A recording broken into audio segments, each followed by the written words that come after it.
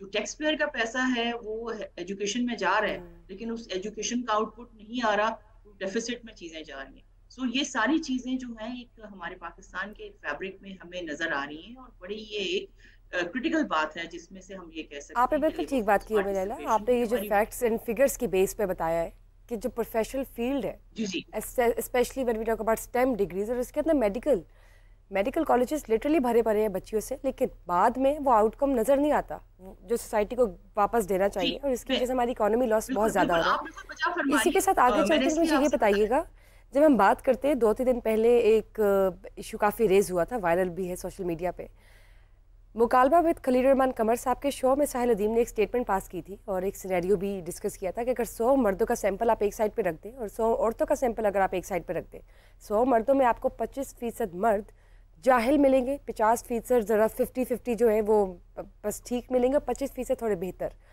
دوسری جانب 100% عورتوں کے سیمپل میں آپ کو 95% عورتیں تمام کی تمام جاہل ملیں گی, accept those 5% who would you find literate. آپ اس حوالے سے کیا کہیں گی؟ دیکھیے, پہلے تو مجھے آپ یہ جاہل کی ذرا تعریف بتا دیں, جاہل سے مراد. جی آپ کو آواز آ رہی ہے؟ جی مجھے آپ کی آواز آ رہی ہے, آپ کو میری آواز آ رہی ہے؟ جی فرمائیے. میں کوئی بھی اپنا اسٹیٹمنٹ دینے سے پہلے میں آپ سے یہ پوچھنا چاہ رہی ہوں کہ جاہل کی تعریف بتا دی. میں اپنی اوپینین تو نہیں دینا چاہتی اس حوالے سے, اس لیے میں یہی چاہوں گی کہ جو آپ چاہیں آپ اس پہ کمنٹ دے سکیں. آپ کو کیا لگتا ہے, آپ کی نظر میں کیا ہے جاہل؟ آپ نے بات کی, دیکھیے ہمارے ارد گرد اور ہمارے معاشرے میں کیا اور پوری دنیا میں پڑھے لکھے لوگ بھی جاہل ہو. جاہل سے مراد یہ ہے کہ آپ کے پاس معلومات نہیں ہے, اور اگر معلومات ہے تو آپ اس کا صحیح استعمال نہیں کرتے, اور آپ اپنی تھنکنگ کے تحت چلتے ہیں. اب جو اسٹیٹمنٹ آپ نے جو میرے سامنے رکھی ہے, میرے بھی سوشل میڈیا سے گزری وہ باتیں ساری, اور وہ ایک فنومینا انہوں نے بتا دیا کہ جی یہ ہے. میں مانتی ہوں کہ عورتوں کے پاس تعلیم کم ہے, ان کے پاس معلومات کم ہے, اور ان کے پاس ریسورسز کم ہیں, اور اس کے ساتھ ساتھ اپرچونٹیز بھی کم ہیں. پاکستان جیسے ملک میں جب ہمارے انڈیکیٹرز صرف نیچے کی سطح پر 148, 157, 149 پہ چلتے ہیں تو ہم سمجھ سکتے ہیں کہ ہمارے انڈیکیٹرز کتنے لو, اور وہاں پر اتنی ساری چیزیں جب ہمیں نظر آ رہی ہوتی ہیں, وہاں تک رسائی ہونا اور رسائی ہونے کے بعد اس تعلیم کو استعمال کرنا, یہ ایک مشکل مرحلہ ہوتا ہے ایک لڑکی کے, اور اس کے اوپر جب سوسائٹی کا پریشر پڑتا ہے تو وہ بیک اپ ہو جاتی ہے, پیچھے کی طرف چلی جاتی ہے, وہ آگے نہیں بڑھ پاتی. یہ سارے سوشل فیبرک کے جو فیکٹرز ہیں ہم ان کو نظر انداز کر دیتے ہیں عورتوں کو آگے لانے کے لیے, عورتوں کو لیبر فورس پارٹیسپیشن کا حصہ بنانے کے لیے, اور مفروضوں پہ ہم بحث کرتے ہیں کہ فلاں بندہ جاہل ہے, فلاں بندہ لاہل. میں کتنے ہزاروں لوگوں کو جانتی ہوں جن کے پاس PhD کی ڈگری ہیں لیکن وہ ذہنی طور پر جاہل ہے. تو اس لیے یہ کسی کو ایک سٹگمیٹائز کر دینا, میں نہیں سمجھتی کہ آپ بغیر تحقیق کے کسی پہ یہ بات کریں. کوئی بھی کرے, میں بھی کروں, میرے پہ بھی یہ لازم ہے کہ مجھ پہ بھی آپ نکتہ چینی کریں, لیکن یہ کہہ دینا کہ ایک معاشرے میں جہاں مرد اور عورت ایک ہی گاڑی کا پہیا ہیں اور ان کے ساتھ معیشت چلتی ہے, ان کے ساتھ سوشل فیبرک چلتا ہے, اور اس میں کوئی زیادہ ہوتا ہے سمجھدار, کوئی کم ہوتا ہے, کسی کے پاس زیادہ وسائل ہوتے ہیں, کسی کے پاس کم ہوتے ہیں, لیکن مل کر ہی ہم اس چیلنج کو عبور کر سکتے ہیں. میں سمجھتی ہوں کہ میرا تو اس میں پوائنٹ آف ویو یہ ہے کہ مجھے اگر آپ جاہل کی پہلے ڈیفینیشن بتاتے ہیں, میرے لیے تو جاہل جو وہ ہے جو عالم جہالیہ میں اسلام کے آنے سے پہلے جو پورا تھا وہ عالم جہالیہ کا تھا. اور ابھی اگر ہم اس طرح کی باتیں کر رہے ہیں اور ہم اس طرح کی عورتوں کو اسٹگمیٹائز کر رہے ہیں تو میرا خیال ہے کہ یہ دور ختم نہیں ہوا, یہ دور ابھی بھی چل رہا ہے.